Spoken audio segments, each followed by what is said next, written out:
Taking the Delano Pole Award here at Milwaukee is Axel Andersson, the Swedish driver in the 4 car for Roderick Motorsports. At the start, Andersson tries to pull away from Steve Holliday Jr. in that 88 car. On the outside, that quite frankly hideous 88 car, while James Jones now pulls even with the 88, heading down the backstretch. James Jones, the rookie, now trying to clear the 88, coming to the end of lap number 2. If I were Taylor Candy, I would ask for my money back because I wouldn't want my name to be associated with such a horrible paint job. But Steve Holliday Jr. is trying his best to remain alongside the 1 car. Down Under Motorsports, of course, the defending championship team. Of course, Troy Adams, who won the championship for them, is off racing for Nemoto in the Master Cup Series. Takumi Nagata is currently in the coveted 42nd position as of lap 4. Vijay Prashanda in the 18 in front of him is not doing much better. Nagata is Dexter Hamlet's teammate over at Wolfsport, and Hamlet, for the most part, has made himself look superior to Nagata this season.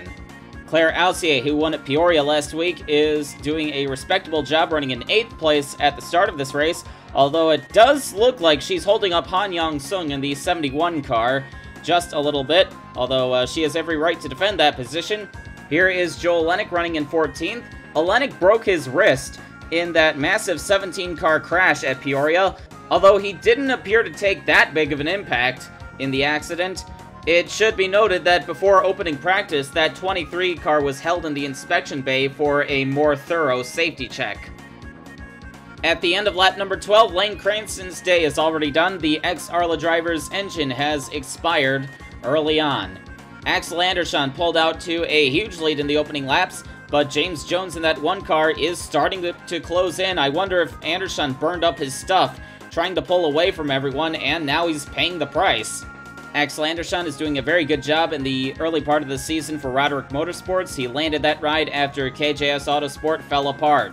Ashley Tucker in car number 12 for the Lynx women's team is currently running in 16th place. Tucker had some choice words for Cameron Taylor at Peoria after Taylor, who was running a lap down, wrecked Tucker as well as 16 other cars. Speaking of Cameron Taylor, he is currently running in 24th. Taylor was slapped with a 15-point penalty for causing that accident, as he currently runs behind Ike Durbin in the 08 car. Jacob Card has a problem in car 15 for Rick Milligan Racing.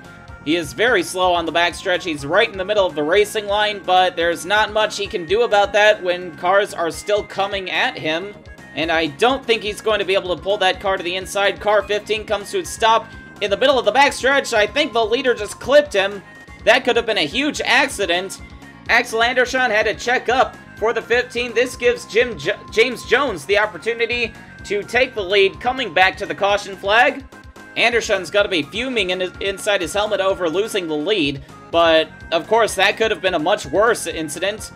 Brandon LaRoe, after a pit stop cycled out under this caution, was supposed to line up in 2nd place, but he had to come back into the pits for a mechanical problem with that 33.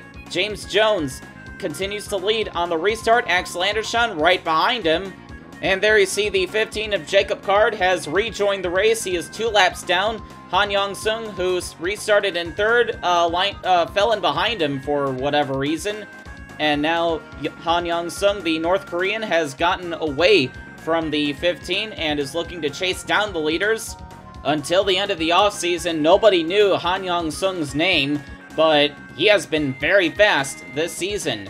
Takumi Nagata is currently running in 35th place, so that's an improvement from the start of the race, but it looks like he might be holding up Robert Blake in the 7, although Blake seems to be taking his sweet time getting around the 64 car. Maybe Robert Blake's got a problem with that 7 car, as you see Brandon LaRoe is having trouble getting around Vijay Prashanda. Battle for 2nd between Han Yong-sung and Axel Andersson. Yong-sung has the 22 of Mark Blackwell right behind him as the 71 clears the 4. Blackwell has a go at Andersson for 3rd place now. Mark Blackwell for the Unit 11 team has needed a good run this season. He has only scored 22 points and has a DNF to his name. Daniel Melrose in the 73 car is currently running in 6th place.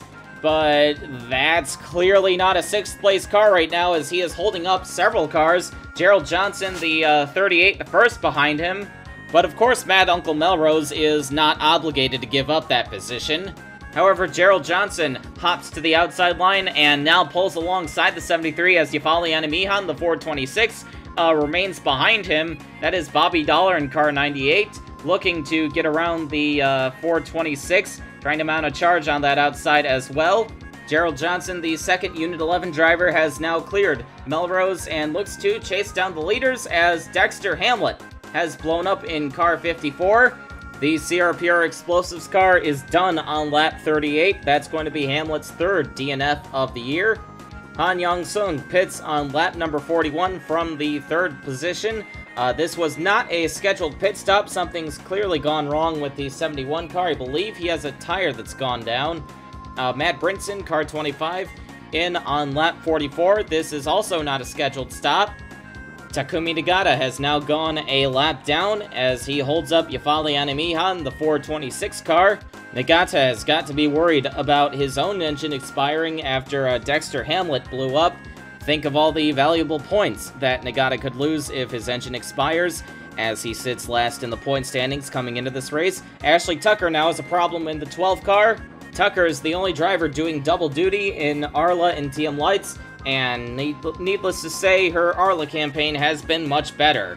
James Jones comes into the pits from the lead on lap number 49, so Han Yong-sung and Matt Brinson aren't going to end up that far off cycle, as Mark Blackwell stays out an additional lap and takes the lead. Mark Blackwell again has been struggling for much of 2013, and now he decides to hit the pit lane as he comes up on the slower cars of Brandon LaRoe and Robert Blake. Darren Cardell in car 87, the second Melrose car, gets turned by Dan Richards in car 33 and set for a couple rolls down turn 4 as he came up on the slower car of Takumi Nagata. Dan Richards had a problem on the track and he pulled right into the 87 car. I think Richards was trying to make a move for the pits and completely ignored the oncoming traffic. The 2012 Rockford 200 winner is obviously not making very many friends today. Yafali Anamiha leads on the restart. As he could probably guess, this caution did wonders on the running order because it happened right in the middle of the pit cycle. Although you see James Jones is only back to third place, right behind Brooke Ingverson in the 61 car. Yafali Anamiha tries to get the run off of turn 2 and leave the rest of the field to deal with the lapped cars. Here is Brooke Ingverson running in second place, about to lose that position to James Jones in the 1 car. Ingverson cycled into second place because of the caution. Here is Mark Blackwell, who seems to have dropped a cylinder under that caution. That car is definitely down on power, as you see the inside line looking to freight train him going into turn 1, although Blackwell still has the cornering speed, but he lost much more ground than he gained in turns 1 and 2. Battle for fourth between Bob Steffens in the 07 and Brandon LaRoe in the 33. LaRoe follows the 88 of Steve Holliday Jr., while Steffens gets held up behind the 31 of Jacob Eicholtz. Eicholtz is a lap down in that 31 car. Quan Singh is having a good run in that 59 car. He's up to 7th place. The Chinese driver has 1 win to his name in the Team Lights series so far, and that came in the disastrous race at the Grand Detour of Western Illinois last year. He survived the carnage to pick up the victory, which may sound like a fluke, but Singh has been very fast on many other occasions. Kostas Theodorakis, the Greek driver, blows up on lap number 70. Car 3 is done for the day, as well as Nick Azure, whose luck from Arla has followed him to TM Lights. Fortunately, that team has Verizon picking up the tab on most of their broken equipment.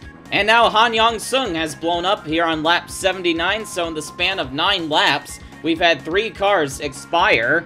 Han Yong-sung was very fast all day, but unfortunately he got trapped a lap down when he went off-cycle on pit stops, and now the caution comes out as he stops on the track. James Jones is the leader on the restart, Brandon LaRoe second. Yafali Anamiha is back to third place after a slower pit stop under that yellow flag. But that 426 car is very fast, as he is now on the attack for second. Anamiha driving for Jackaloni Motorsports here in the TM Lights. He ran an Arla campaign in 2010 with Chip Stefano, where he was largely anonymous, although he put in a decent run here and there. Anamiha will complete the pass on LaRoe and look to chase down James Jones for what could potentially be his first win in the series, as Paul Lyons now has a problem. He's brought that 2-car to the inside, doing a bit of landscaping, although I suppose that's a better alternative to remaining in the racing line, going as slow as he is. And now with 10 laps to go, Yafali Anamiha has reeled in James Jones. Both of these drivers are looking for their first career win, and Anamiha seems to have saved his stuff while James Jones built up that huge lead. And now here comes James Jones into the pits, coming to 8 laps to go. It seems that the Down Under team decided to bring that car in before they lost any more ground to the 426. Anamiha, in the meantime, has stayed out for an additional lap. Here he comes into the pits now, coming to 7 laps to go. We saw how he lost the lead during pit stops under that last caution, so the 426 crew has really got to get their act together this time around. Oh, Scott Washington, car 0 is turned around on the front stretch. The yellow flag is out as the leaders are in the middle of a pit cycle. Washington was in 6th place, although he was scored in 2nd coming to the line because he didn't pit. And here's Gerald Johnson clipping the wall and sending his car sideways as he pits along with several other cars coming to the yellow. Once pit stop cycled out, Yafali Anamiha retains the lead, but the engine goes on car 426. Yafali Anamiha, who with just 5 laps to go was looking at his first career win, is now out of the race. What a heartbreak for him and Jackaloni Motorsports, and Anamiha definitely seems to be dazed in there. He can't believe what's just happened as he holds up a couple cars on pit exit. But this is going to be a very nice gift for James Jones, who now leads on the restart. And Ashley Tucker, car 12, has a bit of trouble. Tucker, along with 2 other cars, was on the tail end of the lead lap, and those cars would have been in between Anamiha and James Jones on the restart. So if Anamiha had remained in the race, he would have had quite an advantage, as we only have 3 laps to go now. Jones holds a comfortable 7-car length lead over Axel Andersson, who's made his way back up to 2nd from the pole. But James Jones would be able to maintain that lead and come across the line to take his first career TM Light Series victory. Down Under Motorsports, the defending series champions, are now back on form. With Jones's victory, Brandon LaRoe completes the podium after being dangerously close to going a lap down earlier in the race. Bob Steffens 4th. Quan Singh made up a couple more positions. He is up to 5th. Brooke Ingverson 6th. Cameron Taylor 7th. Daniel Melrose, Mad Uncle Melrose in 8th. Steve Holiday Jr. 9th. And Thurston Blood rounds out the top 10. And now looking at the point standings, Axel Andersson has taken the lead. Brandon LaRoe trails by just 2 points. Paul Lyons really lost out after that mechanical problem. He is back to 3rd. Claire Aussier, the winner at Peoria, up to 4th. Scott Washington 5th. Brooke Ingverson 6th. Bobby Dollar is 7th. Matt Brinson 8th. James Jones with his win is up to 9th. And Ike Durbin is 10th.